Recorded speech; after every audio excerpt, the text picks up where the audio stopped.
que ya nos encontramos en la semana 10, ¿no?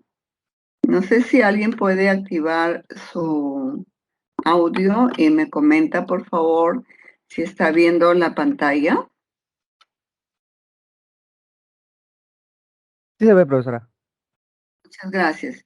La semana pasada tenía problemas y de la semana a esta parte se me ha mejorado un poco, sobre todo en la que es la presentación. Yo tengo en la parte inferior los lapicitos, las diapositivas, ¿no? Pero la semana anterior de todos cálculos, entonces creo que como que no hubo mucha teoría, sino aplicaciones de las leyes de los gases ideales. Es más que nada fórmulas y entender los datos. En este momento, yo voy a hablarles del estado sólido y de los sistemas dispersos. A ver, empecemos por el estado sólido. Ustedes ven ahí el oro, el diamante, ¿no? Y entonces, ¿qué podemos decir aquí? Que el sólido se presenta bajo dos aspectos. Puede ser así como el oro un metal, o puede ser así como el diamante, que es una joya preciosa.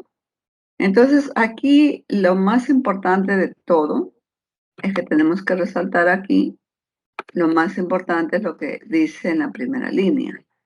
¿Qué es lo que predomina? Predominan las fuerzas de atracción, ¿no? Es lo más importante. Las fuerzas de atracción predominan sobre las de repulsión. Estas son mayores, ¿no? Por eso que estas partículas que la contienen no se van de un lugar a otro. En el líquido si es posible, en los gases mejor todavía. Pero sin embargo tiene movimiento de vibración en su mismo lugar o muchas veces rotan o vibran lateralmente. El volumen y la forma es definido.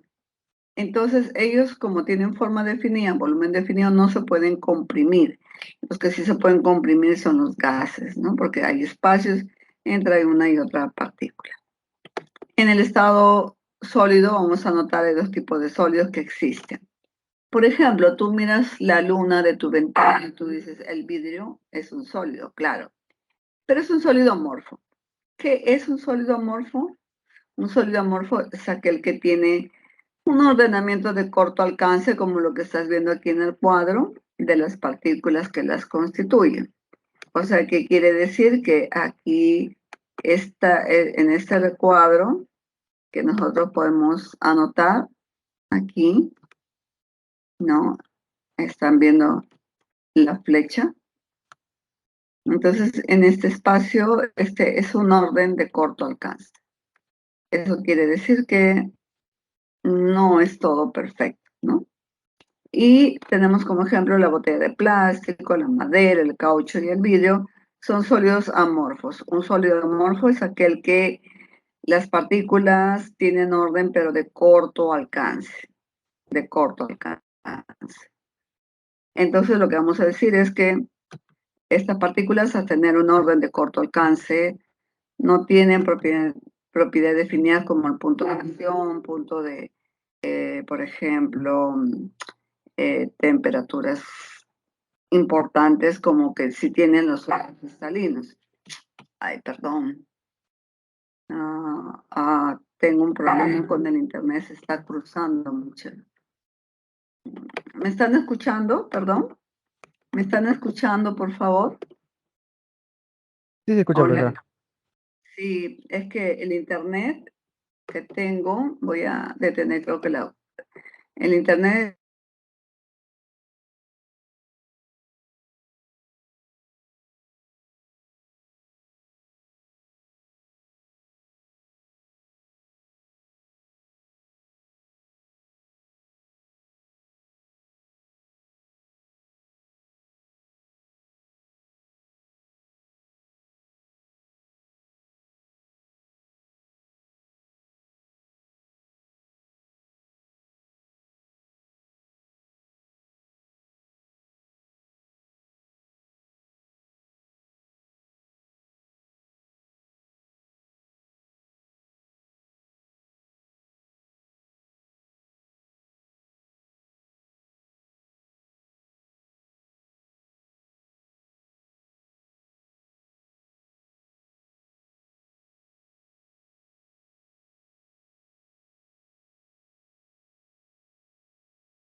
Hola, estimados estudiantes, discúlpenme, hubo un cruce en el internet, como les comento, está fallando, pero voy a retomar nuevamente la explicación, por favor. Nos habíamos quedado aquí, un minuto, por favor. Se bloqueó toda la pantalla y no sé, debe ser virus o un problema quizás más que no entiendo porque está editando bien, apareció otra imagen. Se bloqueó la presentación en PowerPoint y menos mal que aquí el tutor me apoyó dándome el indirecto, porque si no nos hubiéramos conectado un poco. Ya, a ver, ahora sí creo. Vamos a ver. Ah, yo creo que con esto, con este ajuste. Espero que estén viendo la pantalla, por favor. Me dicen si están viendo la pantalla. Hola. Sí se ve, profesora. Ya, muchas gracias. Bueno, entonces estamos hablando que a diferencia del estado líquido y gas, el estado sólido más bien aquí predominan sus fuerzas de atracción, ¿no? Entonces, por lo tanto, es importante ese dato. Un sólido amorfo como el vidrio, la madera, el caucho, el plástico, no tiene una temperatura de fusión definida, no tienen una estructura interna definida, ellos tienen un ordenamiento de corto alcance, ¿no? Eso quiere decir que no se presenta en toda la estructura. En cambio, el otro tipo de sólido es el sólido cristalino. O sea, hay dos tipos de sólidos, sí. El vidrio que ves por tu ventana es un sólido cristalino. No, es un sólido no cristalino o sólido amorfo. Pero hay otros sólidos que sí son cristalinos. ¿Cuándo son cristalinos? Cuando tienen un ordenamiento de largo alcance. Fíjate, inclusive hasta que se define geometrías muy regulares, como el caso de esta estructura. Entonces, como un sólido tiene partículas tridimensional a lo largo de las tres direcciones, el ordenamiento de las partículas es impecable, de tal forma que genera geometrías muy importantes, ¿no? Por eso que el punto de fusión es definido, porque tiene un orden, entonces cuando todo ese sólido va a pasar de sólido a líquido, entonces ya se organiza, hay una energía muy bien definida, ¿no? Tiene un orden de largo alcance, como ya habíamos comentado, ¿no? Es de largo alcance, a diferencia del amorfo que es de corto alcance. ¿Cuántos tipos de sólidos cristalinos hay? Depende del tipo de partículas. A ver. Si son átomos de carbono, el carbono se une por enlace covalente. Entonces dice sólido covalente. Sólido covalente. ¿Quiénes se unen por enlace covalente? Los que tienen átomos de no metales. ¿Cuántos no metales hay? Hay pues 11 no metales, como ya te había comentado. Muy bien, continuamos. Pero ¿qué pasa si en esta estructura tú tienes un catión y un anión? Un catión y un anión. Entonces está formado por iones, entonces es sólido iónico, ¿no? Luego, ¿qué otro tipo de sólido más tenemos? Cuando tienes el metal, el cobre, el oro, la plata. Entonces vamos a decir, hay sólido covalente, donde está formado por enlaces de tipo covalente. Hay sólido iónico, donde las partículas se unen por enlaces iónicos. Sólido metálico, cuando este sólido está formado por uniones de átomos de metales y tiene enlace metálico, ¿no? Tenemos cobre, plata, etcétera, todos los metales. Pero hay un sólido que no tiene fuerzas de atracción, porque covalente es uno, iónico es otro. ¿Cuántos tipos de enlaces hay? Cuando nos preguntan cuántos tipos de enlaces hay, 3. Pero hay uno que solamente está formado por moléculas. Entonces las fuerzas que lo unen se llaman fuerzas intermoleculares. Ya, vemos aquí, por ejemplo, el CO2. Aquí en el vértice de esta estructura geométrica hay toda una molécula, ¿no? O sea, la partícula es una molécula. Una molécula con otra molécula se unen en este caso por London, porque el anillo carbónico son moléculas apolares. Tú, por ejemplo, cuando vas a comprar un helado, el señor que vende el helado abre el depósito donde está el helado y sale como un vapor blanco, ¿no? Esto quiere decir que tiene en conservación para bajas temperaturas este hielo seco que se llama, formado por moléculas de CO2 que como tienen fuerzas simplemente London, que son muy débiles, sus moléculas se escapan, o sea, se subliman.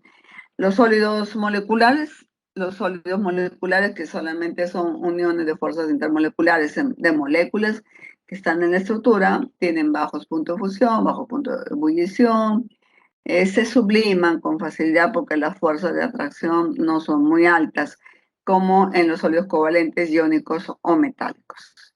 El caso es que hay 4 tipos de sólidos. Ahora, entonces, el sólido covalente es aquel que tiene enlace covalente, el material más duro que existe en la corteza del diamante.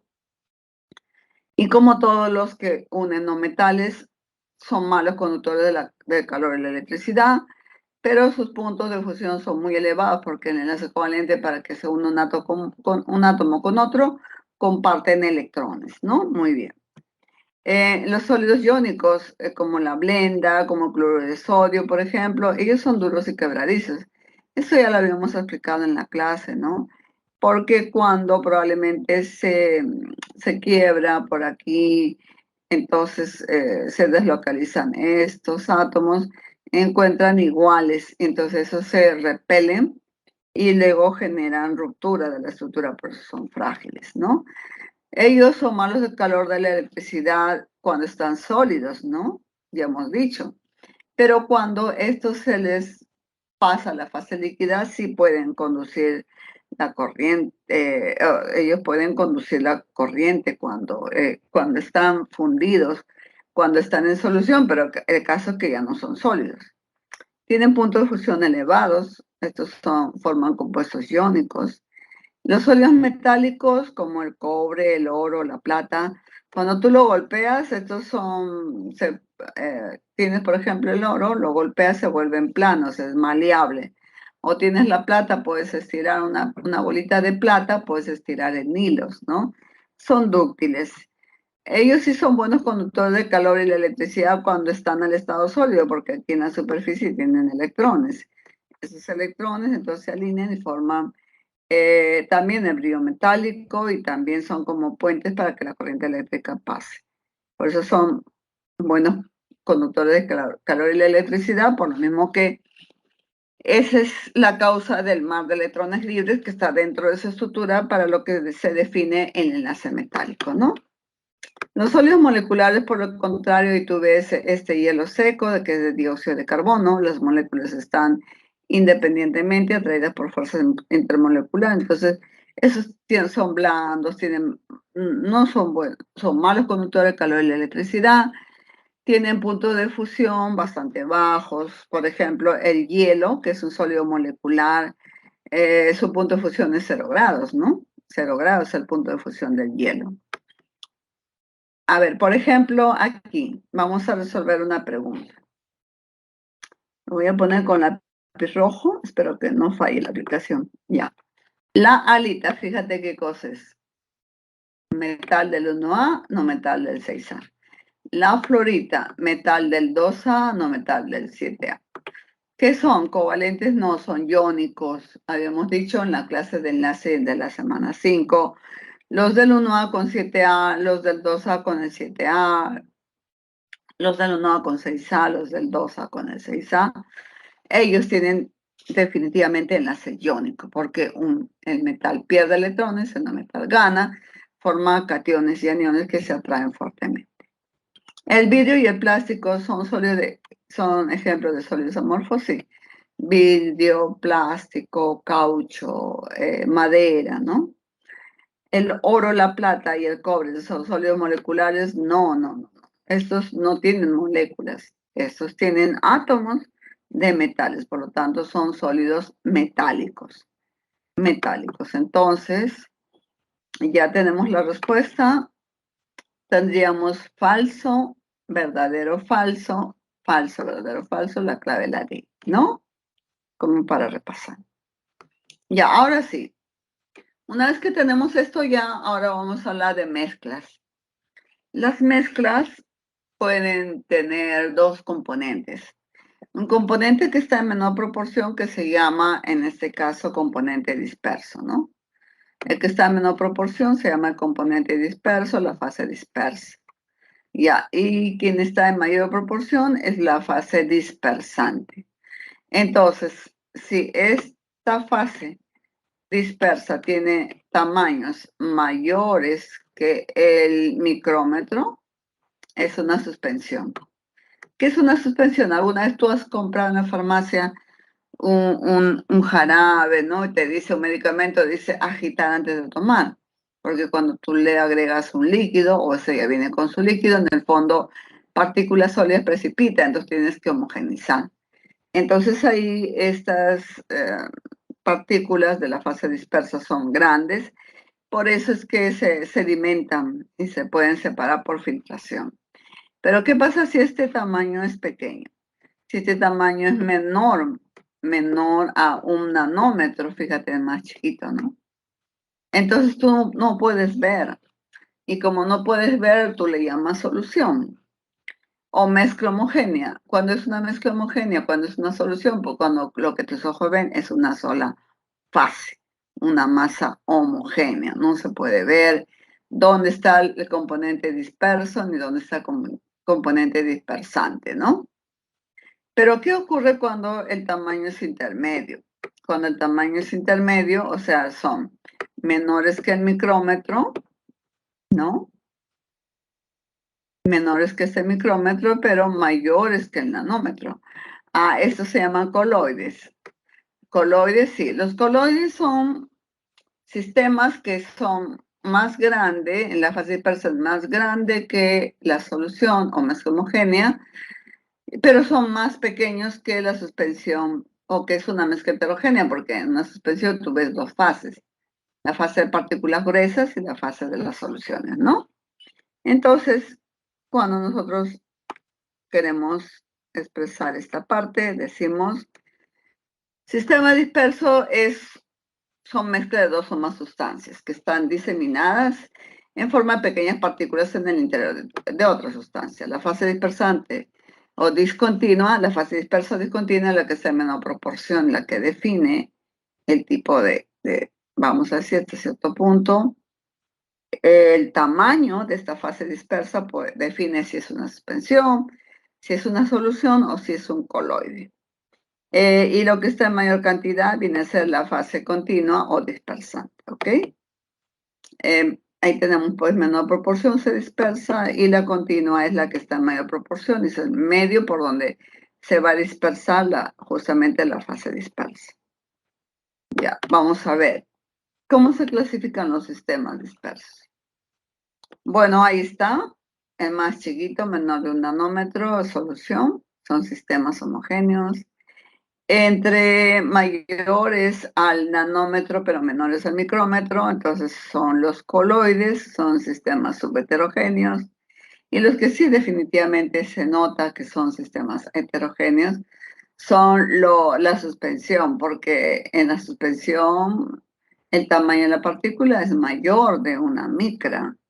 Una micra es 1000 nanómetros, o sea, más de 1000 nanómetros tiene las fases que se llaman, en este caso, suspensión, ¿no?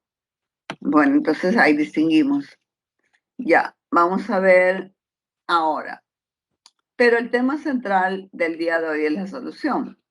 La solución siempre tiene dos componentes. El que está a mayor proporción. Dijimos que la fase dispersante ahora se llama solvente. El que está en mayor proporción. Por ejemplo, tú le llenas azúcar al agua. Y el que está en menor proporción es el soluto. Pero cuando tú sumas ambos, el resultado que te da la solución, ¿no? Una solución, ¿cómo se forma? Se forma porque hay por lo menos dos componentes, el que está en mayor proporción, que es la fase dispersante, pero solamente para la solución se llama solvente. Y la fase dispersa, solamente para la solución, se llama soluto. En toda solución vamos a tener soluto más solvente. Muy bien. Ahora, ¿qué cosa es la solubilidad? A ver, ¿tú puedes disolver aceite en agua? No se puede. ¿Tú puedes disolver tu cabello en el agua? No se puede. Pero ¿puedes disolver cloruro de sodio en agua? Sí. ¿Puedes disolver azúcar en agua? Sí. ¿Por qué puedes hacer esto? Porque hay compatibilidad. Pero en términos generales, ¿qué es la solubilidad? La solubilidad viene a ser la cantidad máxima de un soluto que se disuelve en 100 gramos de solvente, puede ser 100 gramos de agua, a una determinada temperatura, ¿no? Eso tiene que ser a una determinada temperatura. Para que una sustancia se disuelva a otra o viceversa, es que ellos deben ser naturaleza química compatible, tanto el soluto como el solvente, ¿no? La temperatura también es un factor que cuando por lo general aumenta la temperatura, hay más cantidad de soluto que puede aceptar, dispersarse homogéneamente en el solvente, en 100 gramos de solvente. Muy bien. Ahora, por ejemplo, ¿qué podemos decir? El agua se disuelve. O vamos a decir, aquí yo tengo un compuesto que es un alcohol. Voy a poner aquí con celeste. Este es un alcohol, CH2OH, ¿no? Ellos se pueden disolver fácilmente por el puente hidrógeno. Fíjate, el hidrógeno de esta molécula del alcohol se interactúa con el oxígeno del agua. Entonces, por ahí los alcoholes son solubles en agua, sí, pero no todos. Solamente los pequeños, etanol, metanol, el que tiene 2 carbonos, el que tiene uno. Porque cuando ya esta cadena se hace más grande, esta cadena tiene más carbonos, y el agua no puede disolver. Entonces, el agua disuelve a todos los alcoholes, falso. El agua solamente disuelve al metanol, que es un alcohol de un carbono, y al etanol, que es un alcohol de 2 carbonos. ¿Ok? Así, por ejemplo, el octano, que es una polar, se puede disolver en hexano, que también es una polar. En otras palabras, lo similar disuelve a lo similar. Lo semejante disuelve a lo semejante, ¿no? Vamos a ver aquí un poco más de este tema. A ver, ¿qué entendemos por solubilidad? Por ejemplo, yo tengo una temperatura dada, ¿no?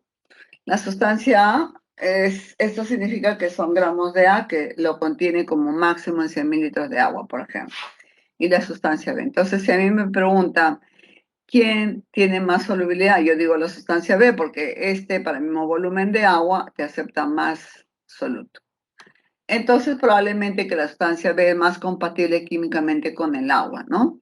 Sin embargo, la sustancia A también se disuelve en el agua, por ejemplo, en 100 mililitros de agua, pero con menor cantidad. A medida que aumenta la temperatura, la solubilidad aumenta. O sea, quiere decir que a medida que aumenta la temperatura, es posible que se disuelva más cantidad de sal. Ahora, vamos a trabajar con esto, a ver qué te parece. Te voy a dar un ejemplo para que te quede claro esta parte. Ya, a 30 grados centígrados voy a trabajar con la sustancia A. Ahí está todo bien.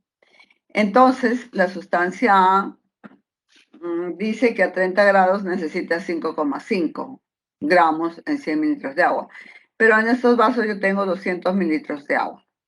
Entonces, si yo le agrego 9 gramos, ¿está saturada? No. Porque como son 200 mililitros, para 100 mililitros le corresponde 5,5. Para 200 sería 11. Entonces, ¿qué le digo? Le digo a este caso solución insaturada, ¿no? ¿Cómo se llama esta solución? Esta solución se llama insaturada. Vamos a escribirlo aquí.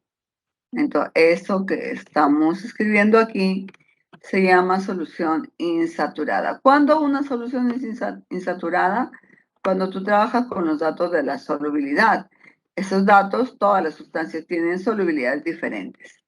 Ya, entonces le dices solución insaturada. O sea, no llegó al término de su saturación. Para que sea saturada, entonces yo Si digo, son 5 a 30 grados centígrados, porque eso también depende de la temperatura. Ya, a 30 grados centígrados, todos estos vasos están a 30 grados centígrados. En 100 mililitros le debo agregar 100 a 30 grados, 5,5 en 100. En 200 sería 11, pero aquí en el segundo vaso le agregan 11, está bien. Entonces ahí se dice solución saturada. Pero ¿qué pasaría si en el tercer vaso no le agregan 11, sino le agregan 13? Entonces ya digo, no está saturada, está excediendo en el dato de la tabla. Por lo tanto, estaríamos hablando de una solución sobresaturada. Entonces, hay soluciones insaturadas, soluciones saturadas y sobresaturadas. Insaturada es cuando el soluto está en menor cantidad respecto a lo señalado por la solubilidad. Y cuando digo saturada es cuando coincide la cantidad de soluto con la cantidad de solvente. En el caso de este segundo vaso, en 200 mililitros debía haber 5,5 por 2, 11. Este sí está saturado. Podemos ponerle un poco más, entonces decimos sobresaturado. Si le ponemos un poco menos, le decimos insaturado. Muy bien. Otro aspecto importante es la temperatura. A ver, en el caso de los sólidos líquidos, aquí voy a anotar para que ustedes lo tengan en la parte conceptual. La caso de los sólidos líquidos, fíjense, por ejemplo, el cromato de potasio. Aquí yo digo, por ejemplo, 30 grados le corresponde este dato. 40 grados más solubilidad, ¿no? Y así 100 grados le corresponde mayor solubilidad. Para la misma cantidad de 100 mililitros de agua y uno va agregando la temperatura y este es el máximo de soluto. Ya, pero eso es, pero sin embargo debemos anotar algo. Generalmente las sales, su solubilidad aumenta cuando aumentas la temperatura, ¿no? Su solubilidad aumenta cuando aumentas la temperatura, pero hay casos como el sulfato de serio que es al revés. Cuando tú aumentas la temperatura, disminuye su solubilidad. ¿Ves? Son excepciones a la regla. ¿Qué pasa en los gases? Cuando tú más bien aumentas la temperatura, disminuye. Por ejemplo, el oxígeno a 20 grados centígrados, cuando el agua está fría, hay más oxígeno, ¿no? Pero si tú calientas el agua, por ejemplo, a 50, el oxígeno tiene menos oxígeno, el agua tiene menos oxígeno. Un agua caliente tiene menos oxígeno, porque cuando tú aumentas la temperatura, debilitas las fuerzas a más moléculas en la fase gas. Entonces, ahí hay un tema también de condiciones externas, ¿no? Pero entonces en el caso de los gases es al contrario. Cuando tú aumentas la temperatura, disminuye la solubilidad. Es contrario a la regla general de los sólidos. Cuando se aumenta la temperatura, aumenta la solubilidad. Ya, vamos a clasificar las soluciones. Hay dos tipos de soluciones. Soluciones iónicas, que son las soluciones iónicas. También se les llama soluciones electrolitas, ¿no? Soluciones iónicas es cuando se dispersa en el agua los componentes de ese sólido y ellos tienen cargas. Por ejemplo, ácidos fuertes, sales, compuestos iónicos e hidróxidos. Porque ellos se dividen en dos partes, la parte catiónica y la parte aniónica, ¿no es cierto? Ya, y por lo tanto, si tienen parte catiónica y aniónica, aquí tienen partículas con cargas, ¿no? Este positivo, este negativo, por ejemplo. Entonces, por aquí sí puede pasar la corriente eléctrica y el foco se prende. A estas soluciones también se les llama electrolitos. Pero si tú, por ejemplo, disuelves el azúcar que consumimos en el desayuno, lo disuelves en el agua, esa es la sacarosa. O la glucosa o el alcohol disuelto en el agua no conducen la corriente eléctrica. ¿Por qué? Porque los componentes de esas sustancias son a nivel de moléculas y las moléculas no tienen carga, ¿no? Por ello, hay dos tipos de sustancias por la forma que se disgregan. Iónicas, las conductoras de la corriente, que se llaman electrolitas, y moleculares, las que se disuelven pero no conducen la corriente eléctrica y se llaman no electrolitos. Ahora, pero hay expresiones cuantitativas en unidades físicas. ¿Qué quiere decir cuantitativa? Es cantidad. Por ejemplo, yo te digo, a ver, yo podría hablar de soluciones donde casi todo es agua, ¿no? Este componente es agua, la fase dispersante. Pero puede disolverse un gas, sí, puede disolverse un gas. Y sigue siendo una solución gaseosa. Por ejemplo, el agua tiene oxígeno, entonces es una solución, pero el agua es una solución, pero es una solución líquida. Porque si la fase dispersante es líquida, la solución es líquida. Pero también el agua puede disolverse sólido y líquido. Por ejemplo, el alcohol se disuelve en el agua, el azúcar y la sal se disuelven en el agua. Lo cual quiere decir que las soluciones acuosas son las que más abundan. Pero a mí no me interesa mucho hablar del agua. Entonces, cuando yo quiero hablar de la concentración, me interesa hablar del soluto, que puede ser un gas, que puede ser un alcohol, que puede ser otro sólido, como un compuesto iónico. Entonces, la concentración siempre se va a expresar en función a lo que varía. ¿Qué es lo que siempre varía? El soluto. ¿Y respecto a qué varía el soluto? Respecto a la solución. Entonces, ya, no te tienes por qué memorizar nada. Y cuando hablemos de unidades físicas y unidades químicas para evaluar, en este caso, las concentraciones, pues es sencillo. Solamente tienes que saber la cantidad de soluto, que puede ser gas, líquido, sólido, y lo comparas con la cantidad de la solución, pero la cantidad de solución no es el agua, no es el solvente. La solución, recuerda, es el solvente más el soluto, es la integración de ambos. Y así te van a pedir unidades físicas como la molaridad o la normalidad, unidades químicas, perdón, como la molaridad o la normalidad, y unidades físicas como porcentaje en peso, porcentaje en volumen, porcentaje de peso en volumen, partes por millón, etc. Así es que vamos a ver algunos datos de esta diapositiva. Por ejemplo, si quieres saber un porcentaje en masa, será masa del soluto, masa de la solución por 100. ¿Ves qué fácil? ¿No? Y de esa manera se determina el porcentaje en masa. Ahora, porcentaje en volumen. Cuando tú dices volumen de soluto, volumen de la solución por 100. Otro. Porcentaje de masa en volumen. Es la masa del soluto en gramos, volumen de la solución en mililitros por 100. Entonces queda fácil aprenderse que la relación siempre es soluto a solución, no a solvente. Recuerden, solución es la suma de soluto más solvente, ¿no? Es hablar del todo, de una parte respecto al todo, ¿no? Y así, entonces, las concentraciones también se habla de parte por millón cuando tienes 1 miligramo del soluto en 1 litro de solución. O sea, si tú, por ejemplo, disuelves 3 miligramos vamos a poner 3 miligramos de plomo en litro de agua, entonces se dirá que es 3 partes por millón de plomo, ¿no? Algunos investigadores toman un poco del agua, por ejemplo, del río Rima y dicen, agua está contaminada, tiene 8 partes por millón en plomo, pero ¿cómo saben? Es que cuando ellos analizan una muestra de 1 litro, en 1 litro de agua de ese río, encuentran 8 miligramos, es miligramo por litro. Sin embargo, tú habrás consumido la sal para tus alimentos. La sal para los alimentos es una mezcla porque tiene yodo.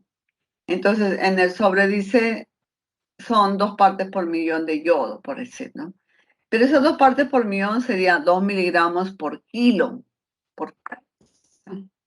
O sea, partes por millón puede resolverse en miligramos por litro de solución o puede ser miligramos por kilogramo de solución. ¿Ok? Y así hablaremos siempre que la concentración es la relación del soluto respecto a la solución. Espero que esté claro. Nos vamos a quedar aquí, ¿qué les parece? Vamos a ir a resolver hasta aquí los ejercicios, ¿ya? Ahora sí tengo esa opción y nos vamos a los ejercicios. Voy a colocar la pregunta 1 y ustedes por favor me dicen si es que, ¿cuál es la respuesta correcta? A ver, lean bien, les doy 1 minuto.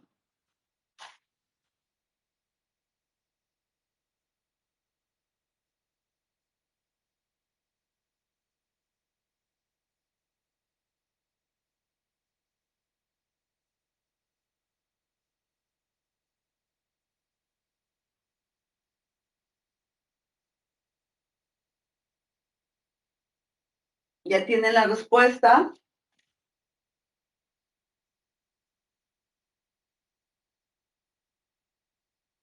La D de dado, profesora. De dado, a ver, vamos a ver. Espero que todos estén de acuerdo. En nuestro planeta, muchas sustancias se encuentran en forma sólida. Se presentan como sólidos cristalinos o amorfos, ¿no? Donde en el caso de los sólidos cristalinos, sus átomos, iones y moléculas ocupan posiciones específicas. Y en los sólidos amorfos carecen de un ordenamiento estricto. Señala la alternativa que contenga la proporción correcta. Generalmente los sólidos son menos densos que su forma líquida y gaseosa, no.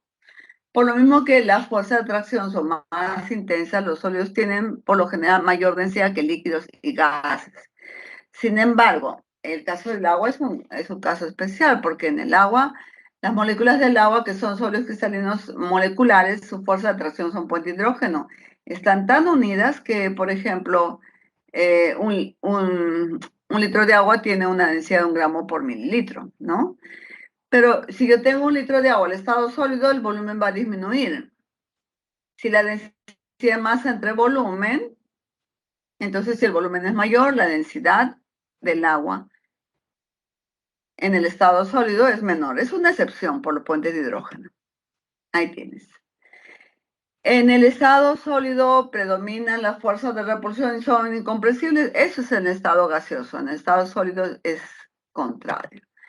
Ellos sí son incompresibles, no se pueden comprimir, pero sus fuerzas de repulsión son mínimas. Prevalece la fuerza de atracción. ¿Los amorfos presentan ordenamiento de largo alcance? No, eso es para el cristalino. El amorfo tiene corto alcance. ¿Los cristalinos presentan una estructura ordenada de sus partículas? Muy bien, perfecto, correcto, ¿no? El cloruro de sodio es un sólido iónico, porque este es un compuesto iónico, potasio del 1A, cloro del 7A. ¿El caucho es un sólido cristalino? No, no, no, no, no. Entonces, aquí el cloruro de sodio es un compuesto iónico, el caucho es un sólido amorfo. Por lo tanto, lo correcto está en la D, ¿no? Muy bien. Entonces aquí tienes para que puedas tomarle captura de pantalla de toda la teoría que hemos hecho en este tiempo. La respuesta es la D de dado. Muy bien, felicitaciones. Vamos a ver la segunda pregunta. A ver, fíjense bien la composición química. A estas alturas ustedes ya pueden dar la respuesta adecuada. A ver, fíjense bien. Ustedes me dicen dónde está la clave.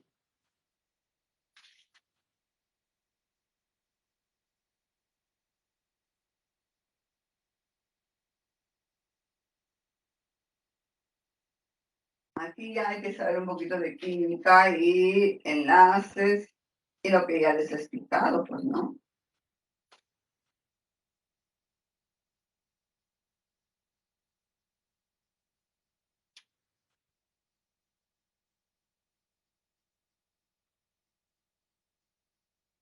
A ver si alguien puede decirme si escribieron. ¿La B de bueno? ¿B de bueno? ¿Sí? ¿La B de bueno?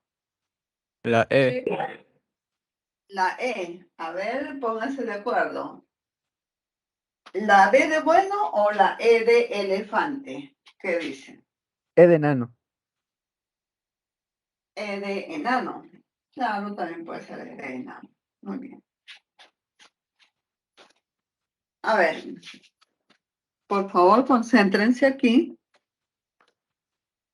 Me dicen que los sólidos presentan una unidad estructural básica que se repite denominada salinidad. Así, claro, si tú tienes un sólido cristalino, es como si tuvieras un muro. Ese muro se construye porque tiene varios ladrillos. El sólido que tú ves externamente es porque tiene varias celdas pequeñas que se llaman celda unidad y que se repite en forma ordenada, ¿no? Se clasifican de acuerdo a los enlaces o interacciones presentes en sus partículas. A ver, metálico primero. ¿Cuál de estos cuatro puede ser metálico? Obviamente el aluminio es un metal. Entonces aquí sería la B. Iónico, a ver, ¿cuál de ellos puede ser? ¿Este silicio y el oxígeno? No, porque el oxígeno es un no metal y el silicio es un metaloide. Entonces, estos carbono, hidrógeno, no, porque son esos no metales. Entonces, aquí sería el calcio del grupo 2A con el anión carbonato. Catión, calcio más 2, anión carbonato menos 2. A estas alturas ya debemos saber. Entonces, iónico es la A. Y covalente puede ser estos dos, pero yo me arriesgo más a poner el cuarzo. El cuarzo, la fórmula es SiO2, cuarzo, es un material de alta dureza, etcétera, tiene propiedades de ser un sólido covalente, entonces sería la D. Y el azúcar, la sacarosa, que nosotros consumimos cuando lo disolvemos en nuestro té, en nuestro café, pues todo se disuelve a nivel de moléculas, entonces al estado sólido estarán como moléculas, ¿no? De ellos tienen bajos puntos de fusión y aparte pues que estos son moleculares. Entonces, ¿quiénes más pueden ser moleculares? Bueno, el diamante. No, perdón. Moleculares puede ser el diocarbónico, el agua, la glucosa, la sacarosa, ¿no? Entre otros. Forman moléculas. Bien, entonces aquí está la C y aquí la respuesta es la E. B, A, D, C. Entonces su compañera dijo la B, pero estaba un poco confundida. Pero bueno, ya nos hemos dado cuenta probablemente que nos falta un poquito de interpretar las fórmulas químicas, ¿no? Ya, vamos a ver la tercera pregunta. A ver, ¿cuál es la respuesta de la tercera pregunta, chicos?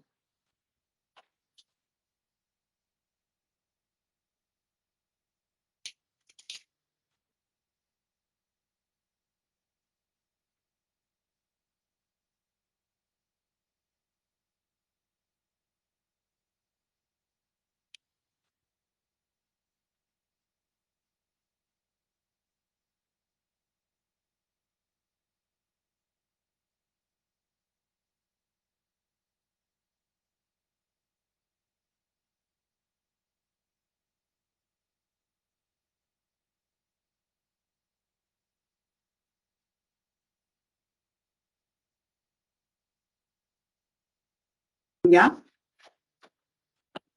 ¿Marcaron la respuesta de la tercera pregunta?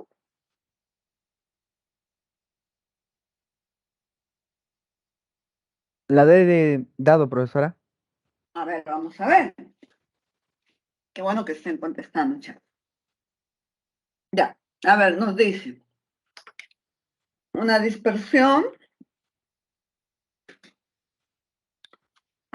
Una dispersión es un sistema en el que las partículas de un material llamado fase dispersa están distribuidas en una fase continua de otro material denominado fase dispersante. Las dos fases pueden estar en el mismo estado o en diferentes estados. Por ejemplo, tú tienes el agua y azúcar. El agua es líquido, el azúcar es sólido, ¿no? Y depende, pues, cómo se encuentra. Al respecto, seleccione el valor de verdad de las siguientes proposiciones. Entonces, ¿una dispersión qué es? Dice, son mezclas que según el diámetro de las partículas de la fase dispersa se clasifican en suspensiones, coloides y soluciones. Les dije, Cuando las partículas de la fase dispersa son grandes, son suspensiones, o sea, sedimentan. Por ejemplo, yo lleno harina al agua y es una suspensión. Estaba lechoso al principio, pero después con el tiempo sedimenta porque esas partículas de la harina son grandes. Coloide tenemos la gelatina, la clara de huevo, la leche, la pintura, la sangre, el humo, ¿no? Y soluciones, por ejemplo, el agua potable, el aire, las aleaciones son soluciones. Entonces ahí tienes, es verdadero. Depende del tamaño de la fase dispersa para que estos puedan ser suspensiones, puedan ser coloides o pueden ser soluciones. Muy bien. El agua de mar tiene sales en solución. Estas sales se separan del agua por tamizado. El agua de mar sí tiene sales, pero que están, en realidad el agua de mar pues es una mezcla de agua con sales solubles, cloruro de sodio, sulfato de magnesio, etcétera. Alguna vez que no ha ido al mar y ha tragado un poco de agua y ha sentido ese sabor salobre, ¿no? Estas sales se separan del agua por tamizado, da risa porque el agua de mar es una solución líquida. Y una solución líquida, no, una solución no lo puedo separar por un tamizado. Por un tamizado se puede separar agua con harina, que es una mezcla heterogénea. Cuando las partículas, pues, por ejemplo, arena con agua, puedo tamizar la arena, ¿no? Y dejar pasar el agua. Entonces, esto es falso. Entonces, aquí no se puede. ¿Cómo se separan entonces las sales del agua? Se evapora en un platillo y cuando todo el vapor de agua se va, se quedan unas sales, ¿no? Sólidas ahí en el platillo de porcelana. ¿La mantequilla es una solución? No, la mantequilla es un coloide. No le puedo decir que es una mezcla homogénea, heterogénea. Es que uno mismo se da cuenta por la intuición, por conocer el material, ¿no? La mantequilla es un coloide. Los coloides tienen una apariencia especial. ¿Y el alcohol es un ejemplo de coloide? No, el alcohol es un ejemplo de solución. Este alcohol de 70 grados que nos sirve para estar así aseados por esta pandemia, hemos aprendido a usar alcohol para desinfectar, ¿no? Entonces, este alcohol tiene 70% de alcohol, 30% de agua. Entonces, es una solución. Y una solución es una mezcla homogénea donde tú no ves quién es quién. Porque ese tamaño es tan pequeño en la solución menor de un nanómetro que no se puede ver la fase dispersa. Entonces, esto es falso. Tienes verdadero, falso, falso. La clave es la D de dado. Muy bien. Vamos a borrar esto y sí, está muy bien. La respuesta es la D. Ok. Pueden tomarle aquí el pantallazo, ¿no? O la captura de pantalla para que ustedes lean y se acuerden todo esto. Ya, vamos a ver cómo les va la pregunta 4. Está bastante fácil, chicos, ¿ah? El sulfato de cobre es una sal oxisal, conocido como también sulfato cúprico, cuya fórmula química es, aquí te está dando, la suerte que te da la fórmula química es esta. Es un sólido muy soluble en agua. A una temperatura de 25 se disuelven 20 gramos de sulfato en 100 gramos de agua. Si la densidad es 1,13 de la solución, determina el porcentaje masa en volumen. Porcentaje masa ya lo puedes determinar fácil. ¿Por qué sería 20 entre 100 gramos? No. Sería el soluto 20 gramos. Y la solución sería 20 más 100, multiplicado por 100. Pero el porcentaje masa en volumen no lo podemos sacar. Sabemos la masa del soluto, pero no podemos conocer el volumen de la solución. Sin embargo, nos dan el volumen de la solución. Entonces, no, nos dan la densidad. La densidad es masa entre volumen. Entonces, yo despejo volumen, será la masa entre la densidad, encuentro el volumen. A ver, chicos, ya les he indicado, ustedes resuelvan la pregunta 4. A ver, ¿cómo les va?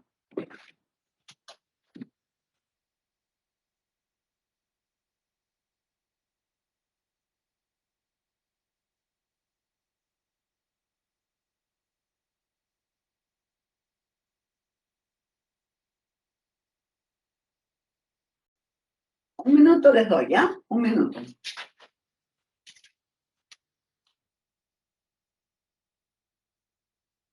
Profesora, Dime. ¿el agua se considera siempre un solvente en todo tipo de solución o hay excepciones? Bien. Por ejemplo, el aire, el solvente es el nitrógeno, no es el agua. Y el aire es una solución gaseosa. Por lo general, las soluciones líquidas puedes tener tu agua, pero también un solvente puede ser benceno y el benceno puede disolver de repente un poco de aceite, ¿no? Puedes disolver 30 gramos de aceite en 70 gramos de benceno. Entonces, el solvente no sería agua, sino sería benceno, porque el aceite no se disuelve en agua. Por lo general, sí hay soluciones acuosas. Cuando el solvente es agua, la solución es líquida y se llama solución acuosa.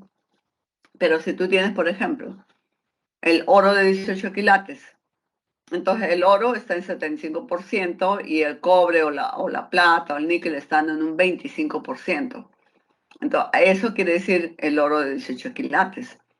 Y en el oro de 18 quilates el solvente no es siempre es el agua, ¿no? En soluciones líquidas, generalmente sí, las soluciones acuosas tienen agua, pero no siempre. ¿Está clara tú la pregunta?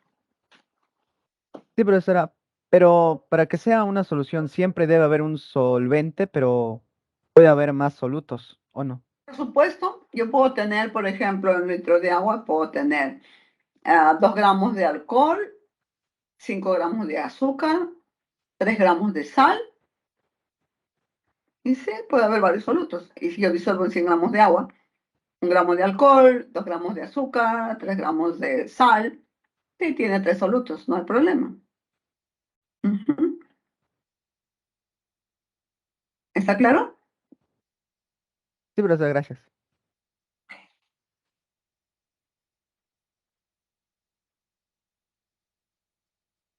¿A cuánto les sale el problema? Ustedes pueden, chicos, vamos. Este año los damos con fuerza.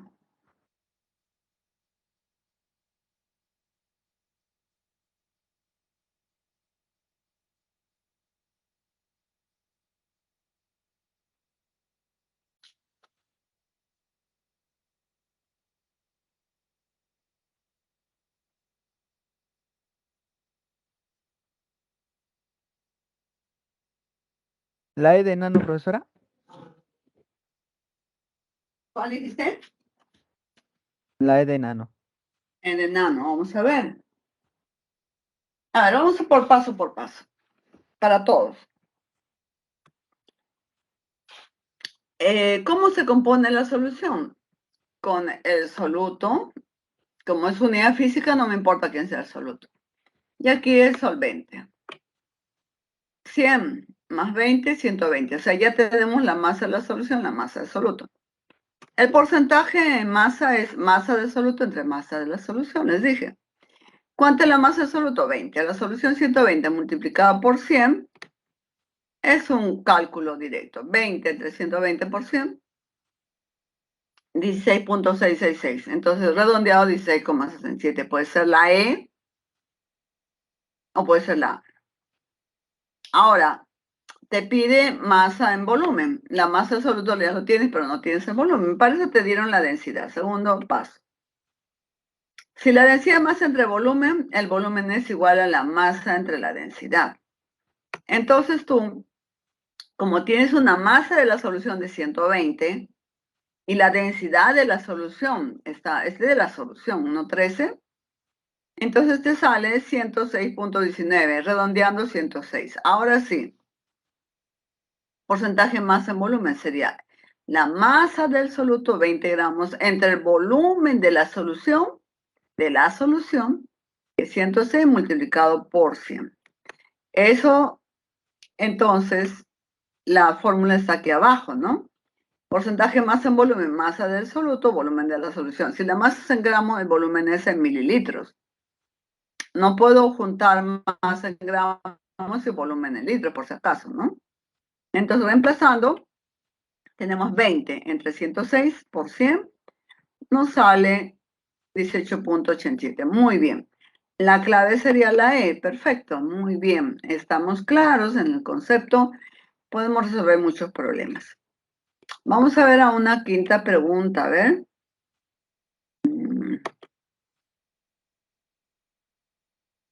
No. Aquí nos vamos a las diapositivas y vamos a resolver unidades químicas. Las unidades físicas no interesan. No interesa quién sea el soluto, como habíamos quedado aquí. Solamente interesa saber el volumen de quién sea el soluto, la masa, masa-volumen, masa, soluto, volumen de la solución. Siempre soluto-solución, ¿no? En partes por millón milidamos por volumen en partes por millón. Ya. Vamos a ver unidades químicas. Las unidades químicas sí es importante quién es el soluto. En química se tiene la molaridad, ¿no? Y la molaridad se escribe así, pues, ¿no? M mayúscula, ya, bueno, aquí molaridad. ¿Cómo se representa la molaridad? M mayúscula.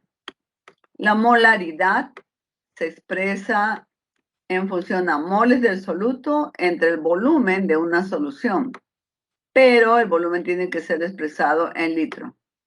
Es la molaridad.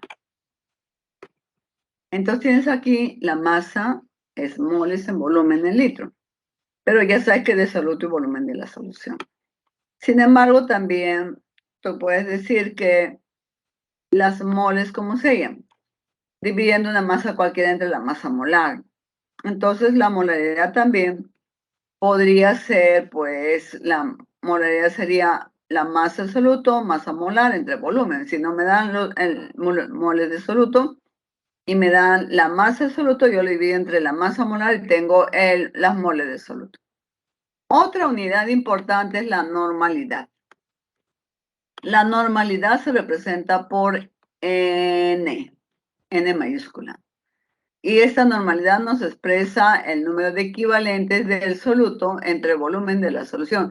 Se parece a la molaridad, sin embargo, aquí no calcula, aquí calculo el número de soluto, ¿no? ¿Cuántas moles hay del soluto? Pero aquí se calcula el número equivalente del soluto. ¿Pero qué es el número equivalente? No es más que la masa molar dividida entre un valor teta. Todos ya sabemos acá la masa molar, ¿no? Entonces, número equivalente es la masa cualquiera, ya, es una masa cualquiera. Esto, las moles, tú estás viendo, es una masa cualquiera entre la masa molar, ¿sí? Y el número equivalente es una masa cualquiera entre el peso equivalente. ¿Pero qué es el peso equivalente de ese soluto? Viene a ser la masa molar entre un valor teta, como ya les había dicho. Si tú conoces la masa molar, solamente divídelo entre un número, que es el número de equivalentes. Eso va a depender del tipo de sustancia. Pero también aquí hay un dato importante, ¿no? Si tú, por ejemplo, aquí, lo que puedes hacer es reemplazar. Si reemplazamos aquí, decimos, a ver, con lapicerito azul. Vamos a decir aquí con lapicerito azul, nuestra pluma azul. Ya, esto es igual y reemplazamos. Pero número equivalente a qué es igual. Es igual a la masa, ¿no?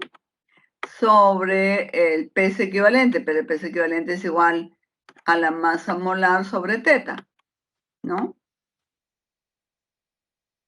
Y aquí tengo el volumen. Fíjate, aquí dividido en el volumen. Pero, como me estorba este valor teta, entonces yo voy arriba. Digo, masa sobre masa molar. Y el valor teta queda arriba. Y el volumen queda abajo, ¿no? Pero sin embargo te das cuenta aquí a que es igual eso que acabamos de mostrar. Eso que acabamos de mostrar es Masa entre masa molar es moles. Moles entre volumen es molaridad. Entonces, hay una relación directa de cambio. La normalidad es igual a la molaridad por teta. Entonces, si tú te es difícil encontrar la normalidad, lo más fácil es buscar la molaridad. Solamente tienes que saber el valor de teta. Si teta es 1, la normalidad es igual a la molaridad. O sea, son equivalentes en números de concentración. Pero la normalidad y la molaridad son unidades químicas. Muy bien. Vamos a ver ahora, entonces, aquí. Por ejemplo, si el soluto es un ácido, el valor teta es el número de hidrógenos que se liberan. Si el soluto es un hidróxido, que ya lo hemos visto en la semana 6, es el número de OHs que se pueden sustituir. Si es una sal, es la carga del ion. Si es una reacción redox, entonces viene a ser el número de electrones ganados o perdidos, ¿ok? Vamos a ver un ejemplo. Este es un ácido. Entonces, como tal, ¿qué digo?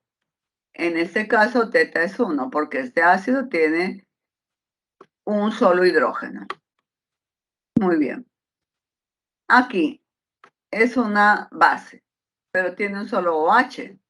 En este caso digo teta es 1. O sea, la molaridad de estas sustancias serán iguales numéricamente a la molaridad. Aquí el sodio tiene más 1 y el cloro tiene menos 1. Entonces aquí teta es 1 por la parte positiva o negativa. Entonces el valor teta para esta sal es 1. Entonces la masa equivalente sería la masa molar del cloruro de sodio entre 1. Pero en ese caso no. El sodio está hay 2. El sulfato vale menos 2 y el sodio más 1, pero como el teta se mide el teta total, para el masa equivalente de este sería sobre 2, ¿no? Y en este caso el calcio es del grupo 2A. Pero el carbonato vale menos 2. Entonces ya sea de la parte positiva o negativa, el teta para el carbonato de calcio es igual a 2. Y en el sulfato de aluminio, yo sé que cada aluminio está con más 3, ¿no? Por el lado del positivo tengo más 6. Por el lado del negativo, el sulfato es menos 2, pero por 3 es menos 6. Entonces, aquí, ¿cuál sería el valor de teta para encontrar el peso equivalente? O sea, el peso fórmula entre 6, porque teta valdría 6. Muy bien, espero que hayas entendido cómo definir este valor de teta, ¿no? Puedes tomarle captura de pantalla. Ya está. Aquí me dice un problema muy sencillo que quería comentar. Si me dicen para el proceso de cromado se utilizan cromato de potasio 2 molar. Determina la masa en gramos.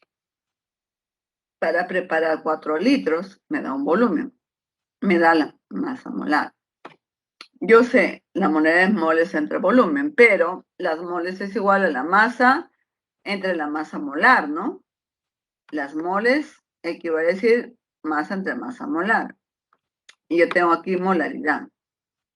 Entonces, como este es igual a este, está reemplazando. Entonces yo digo, si me piden la masa, es fácil. Yo simplemente digo, sería pues, despejo masa, ¿no? Y llevo todo esto, esta división lo llevo aquí. O sea, otra vez voy a borrar esta parte. Ya sé esto. Pero si me piden masa, entonces yo sé que aquí la masa será simplemente lo que está dividiendo multiplica este. Entonces, cuando en estos problemas de normalidad o molaridad, si me piden masa, simplemente será la molaridad por el volumen y por la masa molar, así de simple, ¿no? Despejando. Y en la normalidad sería la masa normalidad por el volumen y aquí el peso equivalente, no la masa molar. Pero aquí resolviendo sería 2 molar son 2 moles por litro. Las unidades de la molaridad se dan moles por litro siempre. Las unidades de la normalidad se dan en número equivalente por litro. Ya, ¿cuál es el volumen que tengo? 4 litros. La masa molar, 294. Entonces, ¿cuánto nos sale?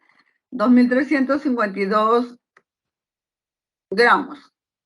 en kilogramos para preparar 4 litros de una solución 2 molar de bicromato de potasio, estaría usando 2.352 kilogramos, como un poco más de 2 kilogramos, ¿no? Convertido en kilogramos, ya lo tenemos. Muy bien, entonces ya tenemos problemas con unidades químicas. Ahora, vamos a hacer una dilución. Ya, una dilución siempre, a ver, tú imagínate que estás en tu casa y te has preparado una mitad de una taza de leche y por inercia, porque estás apurado, preocupado, le llenaste 3 cucharaditas de azúcar. Pero no lo vas a botar esa leche porque está caro el azúcar y la leche. Entonces, como está muy azucarado, lo que tú haces le agregas agua. Al agregarle agua a tu taza ya cambia el volumen de lo que tienes adentro del agua, ¿no? Tiene más volumen. Lo pruebas, ya no está muy azucarado. Entonces lo has diluido. Pero una pregunta. Si tú llenaste 3 cucharaditas de azúcar al inicio, ¿cuántas cucharaditas de azúcar? O sea, la cantidad de soluto cambia las 3 cucharaditas, disminuye las 3 cucharaditas, aumenta las 3 cucharaditas. ¿Qué dices? A ver, ponte en ese escenario. ¿Qué pasará con las 3 cucharaditas de azúcar que le llenaste al principio? La respuesta no pasa nada. ¿Por qué? Porque la cantidad de soluto se mantiene constante. Entonces, tú dices aquí vamos a escribir. Si yo sé que vamos a escribir. Si yo sé que la molaridad es las moles del soluto sobre el volumen, entonces yo quiero saber moles del soluto. El soluto es moleada por volumen. Entonces, la cantidad de soluto que hay aquí, en el primer vaso, las 3 cucharaditas, es igual a las 3 cucharaditas al final. El soluto no cambia. Si es en normalidad, el soluto está en la parte superior. Recuerda que el soluto siempre está arriba. Aquí yo tengo número equivalente en volumen, pero como yo quiero decir que en ambos lados de la solución diluida o concentrada, el soluto no cambia, está arriba. Entonces yo digo, número de equivalentes es igual a la multiplicación de la normalidad por el volumen, ¿no es cierto? Muy bien, normalidad por el volumen. Entonces digo, normalidad por el volumen. Entonces yo digo, en el primer caso, las moles del concentrado es igual a las moles del diluido. Y el número de equivalentes del diluido es igual al número de equivalentes del concentrado. O viceversa. Del concentrado siempre se pone a la izquierda, ¿no? Y el diluido al final se pone entonces a la derecha. Es una convención, pero no es necesario. Con tal que tú te des cuenta bien de los datos. Ya, ahora, entonces dices, bueno, pues entonces, ¿cómo se expresa moles 1 y moles 2? Ya, digo, molaridad 1, volumen 1 es igual a molaridad 2, volumen 2. Y encontraste una fórmula de dilución. Y aquí, ¿cómo se expresa el número de equivalentes? Digo, normalidad 1, volumen 1 es igual a normalidad 2, volumen 2. Entonces ya tienes tu problema de dilución. Por ejemplo, te dicen, vamos a ver una pregunta al final en el cuadro de ejercicios para que tú apliques esto, ¿no? Supone que aquí tienes una solución 10 molar. Ya. Y tienes un volumen de 1 litro. Pero tú le agregas 4 litros de agua. Entonces el volumen 2 ya es un volumen de volumen 1 más volumen de agua, ¿no? Siempre el volumen 2 es el volumen. En todo proceso de dilución, el volumen 1 es igual al volumen, el volumen final es igual al volumen que había antes en la solución concentrada, más el volumen de agua que le vas a añadir. Y si te piden el volumen de agua, ¿cuánto es? Es volumen 2 menos volumen 1. Esa es la cantidad de agua que le has añadido, ¿no? Entonces te dicen, ya tengo la expresión, entonces yo digo 10 por 1, 10 molar, la concentración 1 por volumen 1, 1 litro. En la dilución, yo tengo entonces, ¿cuánto es mi concentración? No lo sé. ¿Cuánto será la concentración 2? Pero el volumen sí lo sé porque le agregaron 4 litros de agua, más 1 litro que había antes son 5 litros, ¿no? Por lo que tú dices, esto pasa aquí a dividir, ¿no? Divide aquí, 10 molar entre 5 litros, 10 entre 5, 2. Entonces aquí lo que ha pasado es que de 10 molar, que era antes, ahora cuando tú le agregas 4 litros de agua, le estás rebajando hasta 2 molar, ¿ves? Lo estás rebajando. Estás haciéndolo más diluido si le agregas 4 litros de agua. Bueno, entonces eso quiere decir un problema de dilución. Un problema de dilución, entonces aquí la mole de soluto es igual a la mole de... en la solución concentrada, en la diluida. Concentración 1, volumen 1 es igual a concentración 2, volumen 2, ya sea en molaridad, en normalidad, ¿no? Y además que los volúmenes se consideran aditivos. El volumen 1 más el volumen de agua es el volumen 2. Bueno, vamos a ver mezcla de soluciones. Por ejemplo, yo tengo en un laboratorio 2 vasos que tienen concentración 1, concentración 2, volumen 1, volumen 2. Yo necesito usar ese vaso. Entonces, todos estos 2 lo voy a llenar aquí. Voy a hacer una mezcla de soluciones, ¿no? Entonces yo digo, si aquí había 1 litro y aquí medio litro, al final yo tengo 1,5 litros, los volúmenes se suman. Y si aquí había 1 mol y aquí tienes 2 moles, tendría 3 moles. Por lo tanto, aquí yo tengo que poner una etiqueta para la persona que viene. Debe saber que este es el resultado de una mezcla. Si yo sé entonces aquí que la molaridad es moles en volumen, para una mezcla sería moles 1 más moles 2, una sumatoria de moles, sobre volumen 1 más volumen 2, es una mezcla. Entonces, así estaré encontrando la nueva concentración. Y esta será la concentración 3, ¿no? Pero ¿cómo se halla el número de moles? Ya te dije. El número de moles se halla, entonces, multiplicando la molaridad por volumen, porque si la molaridad es moles entre volumen, moles es igual. Volumen 1, volumen 1. No es un problema de dilución, ¿no? Y así, entonces yo simplemente sumo las moles que ingresan en los volúmenes y luego encuentro la concentración final. Ya. Para terminar, entonces, la clase, nos queda saber qué cosa es una neutralización. ¿Qué es una neutralización? Entonces, una neutralización es cuando un ácido neutraliza una base. Ya.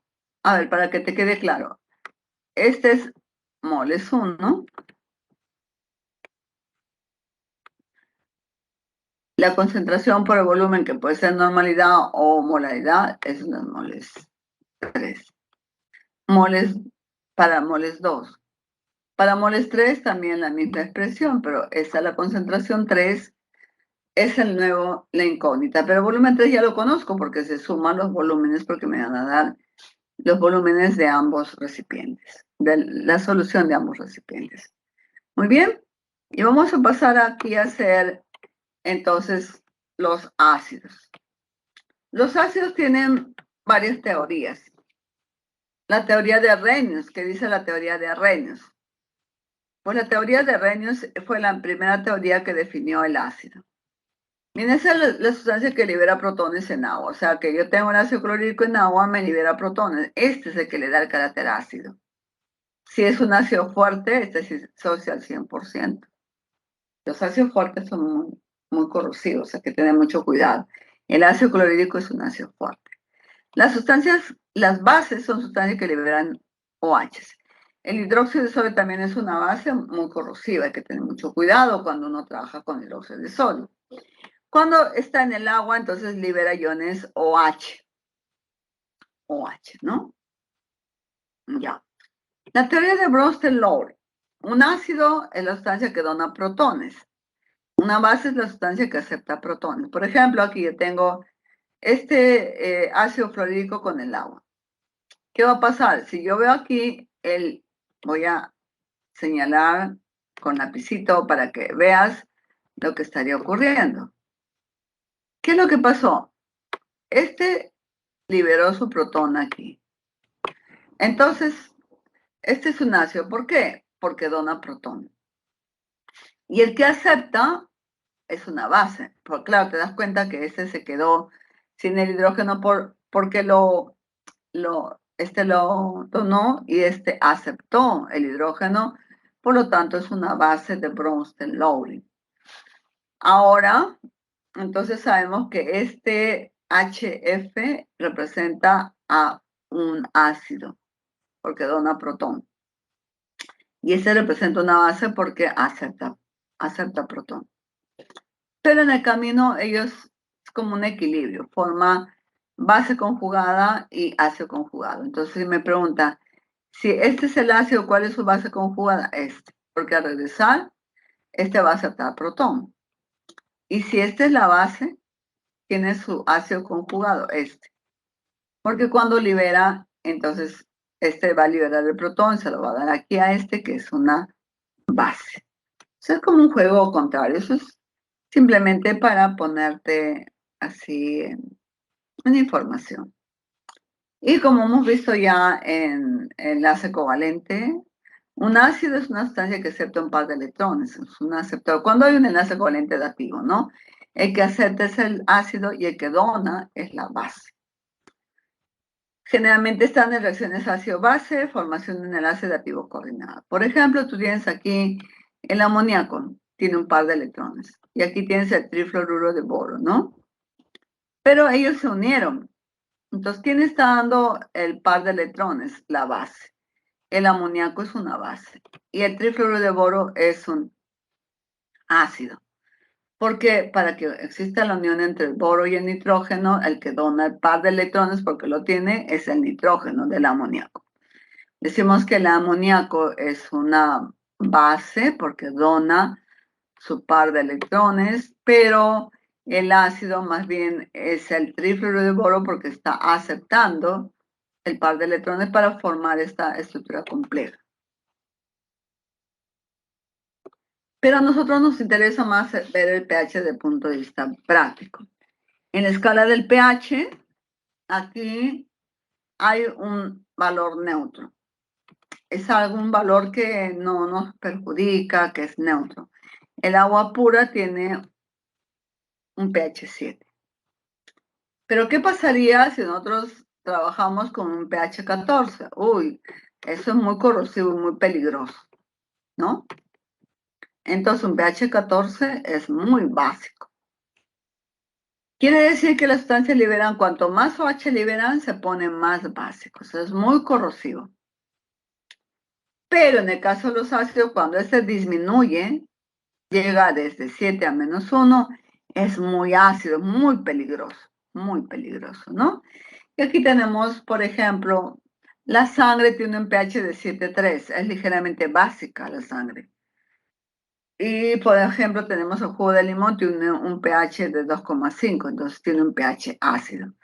Jugo gástrico, tenemos el pH 1 bastante bajo, ¿no?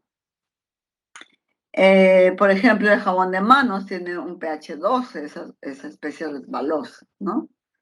Y ahí tenemos muchas, si tenemos una acidez, nos tomamos un sal de Andrews, una milanta, porque tiene un hidróxido que neutraliza el ácido. Bien, entonces con esto, ¿qué se cumple? Una neutralización.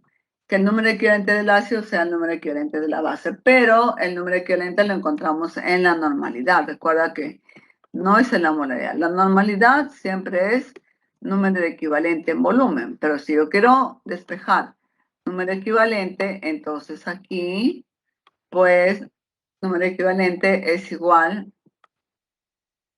a la normalidad por el volumen en litros, ¿no? Entonces, yo tengo la normalidad del volumen del ácido y la normalidad del volumen de la base. Puedo saber si tiene el mismo número equivalente, entonces quiere decir que hay una neutralización completa. Muchas veces puede sobrar el número equivalente de la base, entonces la solución resultante no neutraliza completamente y el remanente hace que este final sea básico.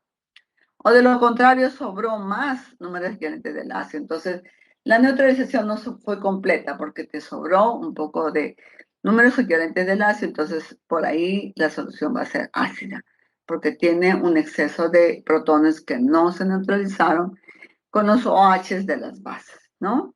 En el laboratorio se pone por lo general en la bureta, pues un poco de hidróxido de sodio, por ejemplo, uno normal. En madera se pone ácido clorhídrico, entonces no sabemos cuál es su concentración.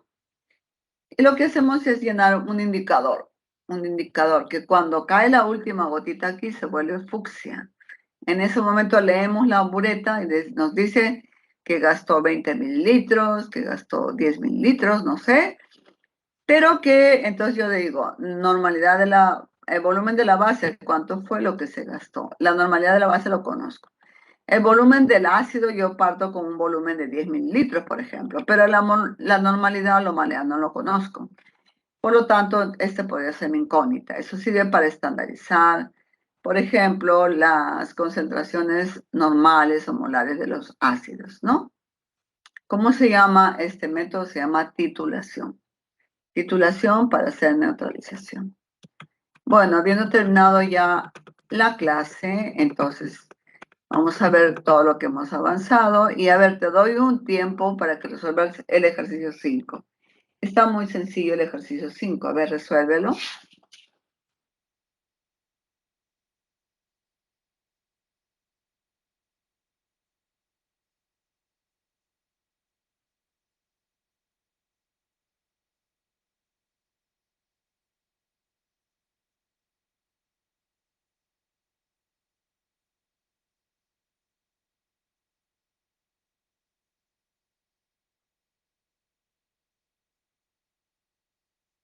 Está muy fácil. A partir del ejercicio 5 ya son problemas de unidades químicas, diluciones, neutralizaciones, mezcla de soluciones.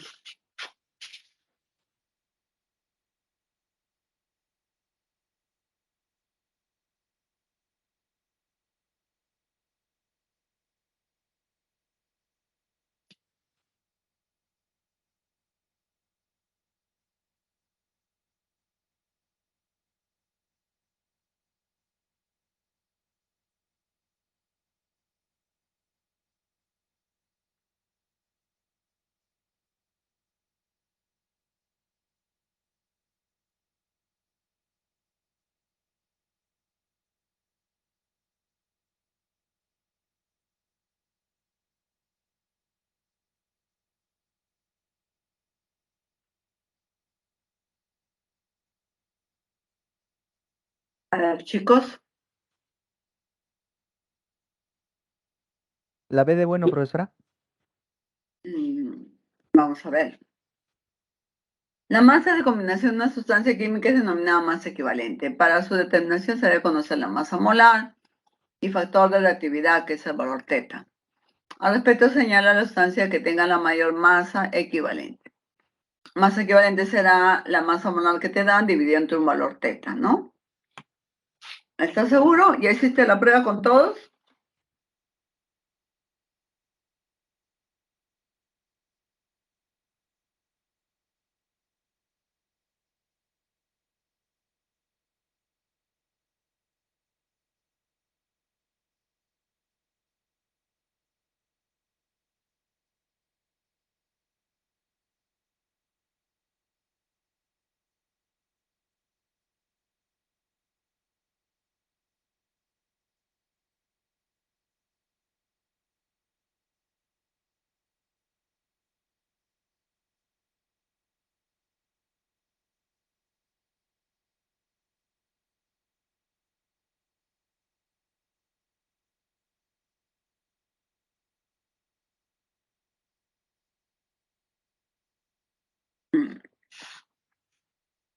A ver, ¿cuánto es la masa molar de cada sustancia? Está en el dato.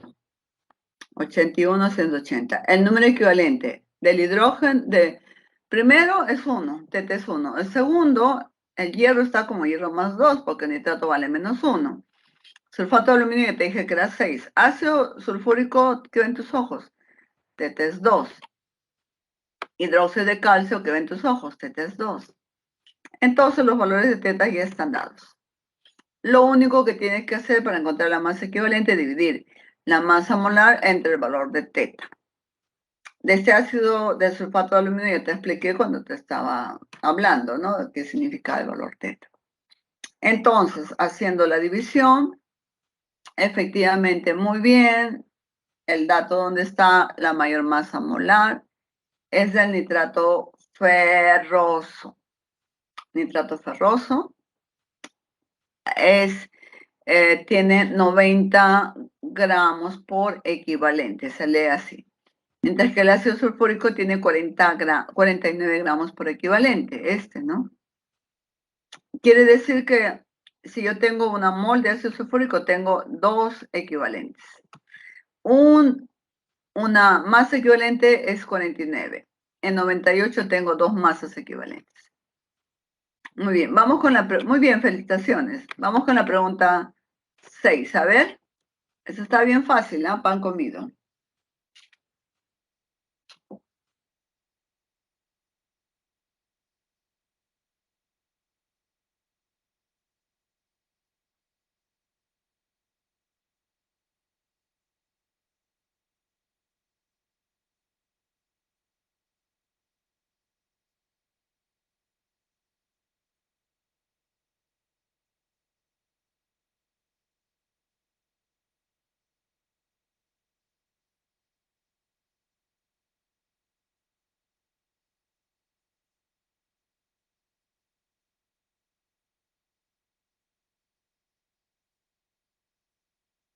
Profesora, Dime. ¿se puede sumar el número de moles de una base con el número de moles de un ácido para conseguir el número de moles de una solución? Bueno, puedes sumarlo, pero no sé para qué te serviría. No sé para qué. Comparar sí, pero sumar, yo no sé. Si tú mezclas, salvo que tú mezcles un ácido y una base que quisieras saber, pero va a ser diferente el número de moles o número equivalente de un ácido y un número de moles. Porque es como, no puedes sumar membrillo con manzanas. O sea, tiene que ser la misma naturaleza. Pero bueno, vamos al ejercicio 6. Te están dando aquí el hidróxido de calcio para eliminación del exceso de CO2 en la cámara de atmósfera controlada para la conservación de flores, frutas y verduras. Cuando se quiere hacer conservación de flores y frutas, entonces se coloca ahí un poco de hidróxido de calcio para eliminar el exceso de CO2. Ahora, si en una cámara se tiene 1,48 por 10 a la menos 1 gramos, la solubilidad es bien baja. Están contenidos 100 mililitros de una solución acuosa, determina la molar de normalidad. Tienes la masa entre la masa molar y el volumen de 100 mililitros de 0,1 litros. Solamente reemplazar el número de moles. Bueno, si quieres lo haces por partes. Tienes 1,48 por 10 a la menos 1, que es 0,148 entre la masa molar, te sale ese número de moles. La molaridad es las moles entre volumen. Ya tienes número de moles y el volumen dice 100 mililitros, pero en litros es 0,1 litro. Entonces, ese sería la molaridad. Y la normalidad. ¿Cuál es el teta de esta sustancia? 2. Entonces, la normalidad será molaridad por teta. Si esta sustancia tiene teta 2, sería 4 por 10 a la menos 2. Ahí el teta de esta sustancia, tú ves que ahí tiene 2 OHs. Decimos la normalidad es igual a la molaridad por teta. Y si teta es 2 equivalentes por mol, moles y moles se cancelan. Y las unidades de la molaridad son equivalentes por litro. Equivalentes por litro. Entonces la concentración es la misma, pero expresada en molaridad es 2 por 10 a la menos 2 molar. Y en normalidad es 4 por 10 a la menos 2 normal, equivalentes litros. Y en el caso de la molaridad es moles por litro. Moles de soluto, litros de la solución. Y la normalidad es equivalentes del soluto, litros de la solución. Y tienes obviamente la clave B. Era una pregunta muy fácil, ¿no? Ya. Vamos con la pregunta 7. A ver. Este es un problema de dilución.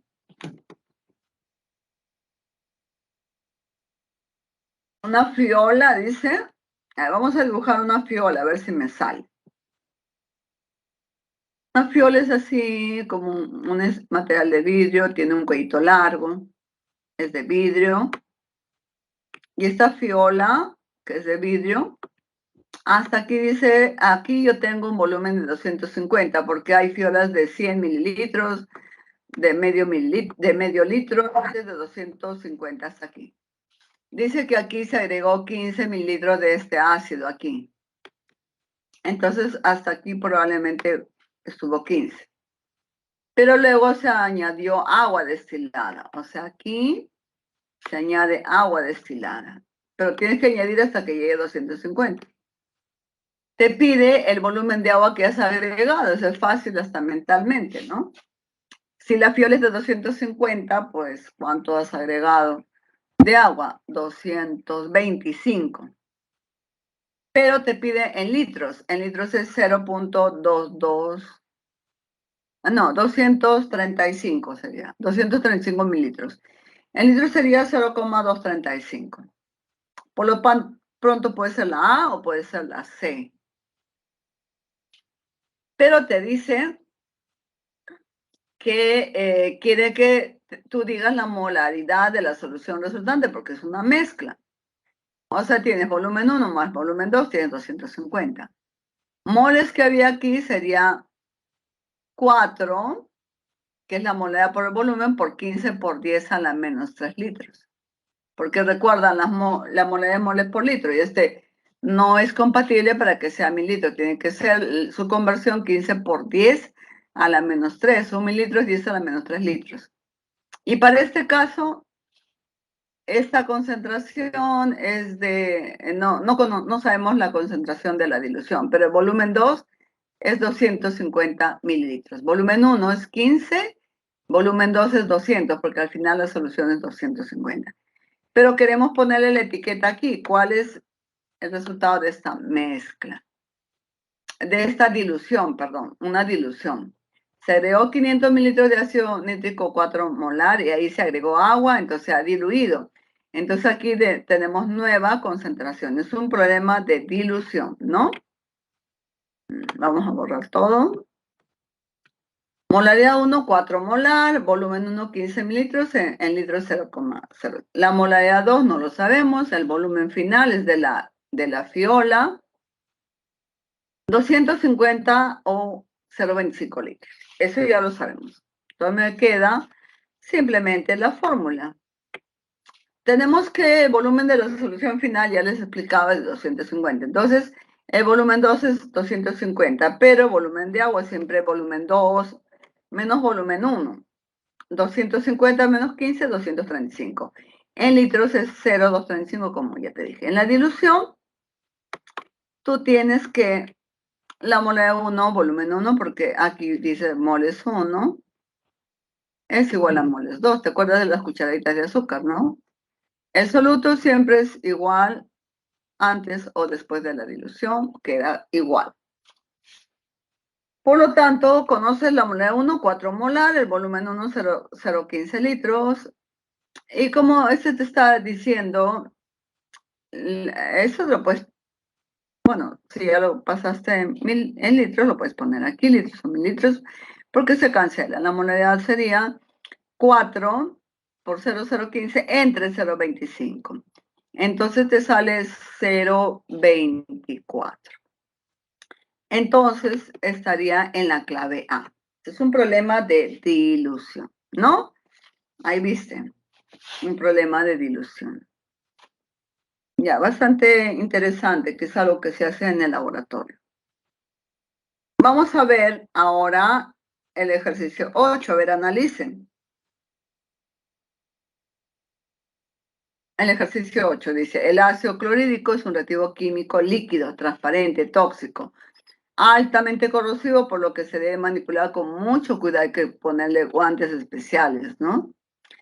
Si un estudiante mezcla 10 mililitros de una solución de ácido clorhídrico de concentración 0,2 molar con 15 mililitros de otra solución de ácido clorhídrico de concentración 0,1 molar, determine la concentración normal de la solución, o sea que esta es una mezcla. De hecho, que el volumen de la mezcla lo conocemos, 10 más 15 sería 25 mililitros, volumen final, ¿no?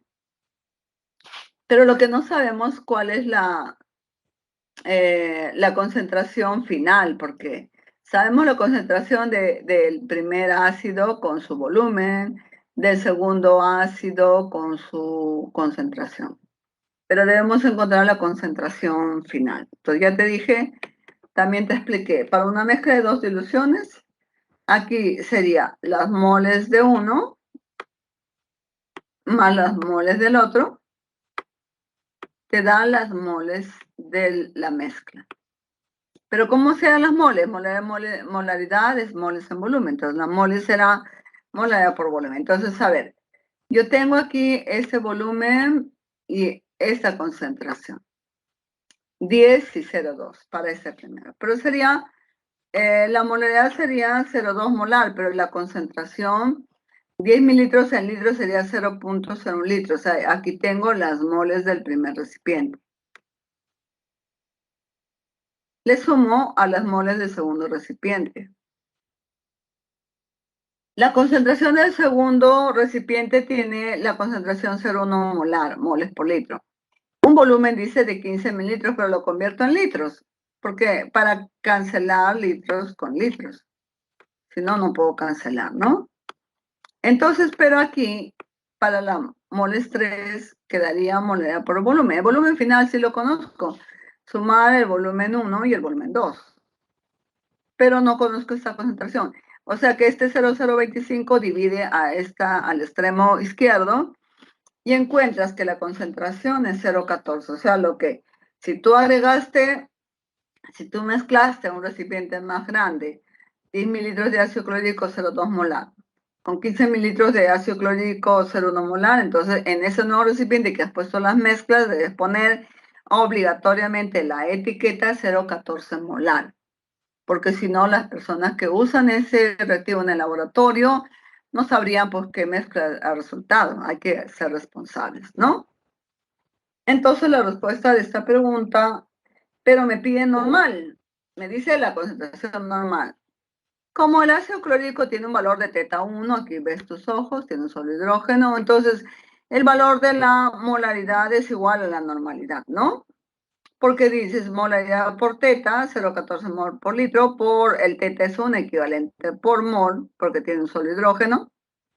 Cancelando unidades, entonces la normalidad es 0,14 equivalente por litro, son las unidades de la normalidad. Y la molaridad son moles por litro, muy importante. Para finalizar, entonces, la respuesta sería la B. Por lo que la última pregunta, a ver, este es un problema de neutralización. Tiene 3 alternativas. En un laboratorio de química, un grupo de estudiantes se encargan de neutralizar 10 mililitros de una solución de ácido sulfúrico 0,2 molar. ¿Qué debes hacer ahí? Primero tienes que conocer el número de equivalentes, pero la normalidad es número de equivalente en volumen. Entonces, tú tienes que despejar el número equivalente del ácido. Sería la normalidad del ácido por el volumen del ácido. Tú tienes aquí esta molaridad, pero tienes que cambiar a normalidad. Recuerda que la normalidad es igual a la molaridad por teta. Entonces, no vamos a trabajar para la neutralización, es normalidad, no molaridad. Entonces, aquí sería 0,4 normal, porque si el ácido sulfúrico tiene teta 2, entonces con eso tú encuentras. Tienes entonces para allá el número equivalente del ácido. Y también tienes para allá el número equivalente de la base, porque tienes 20 mililitros de una solución de hidróxido de sodio 0,05 molar. Pero como TT es 1 aquí, entonces ese se convierte también de forma directa en normal, ¿no? Solamente para el caso del ácido sulfúrico, si el valor de la molaridad no es igual al valor de la normalidad. Entonces aquí tú primero tienes que investigar cuántos equivalentes tiene el ácido, cuántos equivalentes tiene la base. Si los equivalentes del ácido son iguales a los de la base, entonces hubo una neutralización completa. Pero si algo sobró, entonces ya la neutralización no es completa, depende de lo que sobra, ¿no? Si te sobra ácido sulfúrico, equivalente de ácido sulfúrico, entonces la solución tendrá un pH menor a 7 porque va a ser ácida. Pero si te sobra un poco más de hidróxido de sodio, entonces la solución tendrá un pH más de 7 porque te ha sobrado hidróxido, o sea, hay más base que ácido, porque el ácido ha sido neutralizado completamente. A ver, resuelve esta última pregunta. Nos queda 6 minutos, a ver, te doy 2 minutos.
¿Ya tienen la respuesta?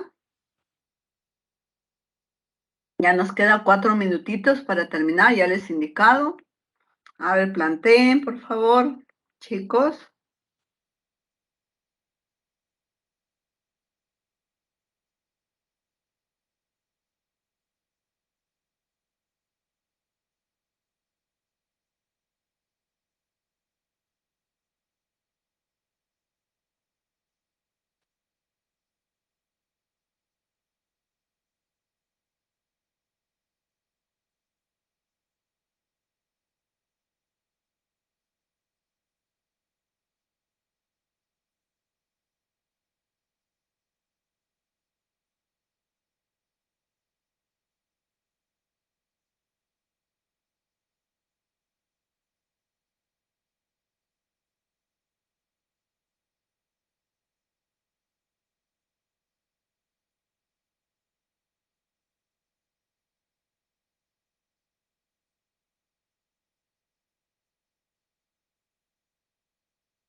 ¿Ya tienen la respuesta?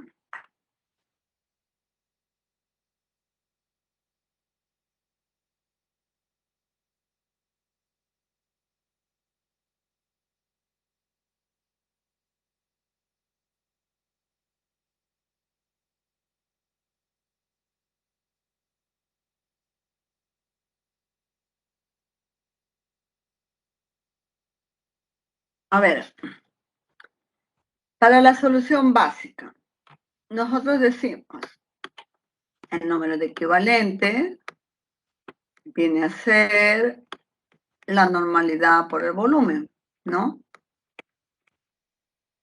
En el caso, la base, ¿quién es el hidróxido de sodio? La normalidad sería 5 por 10 a la menos 2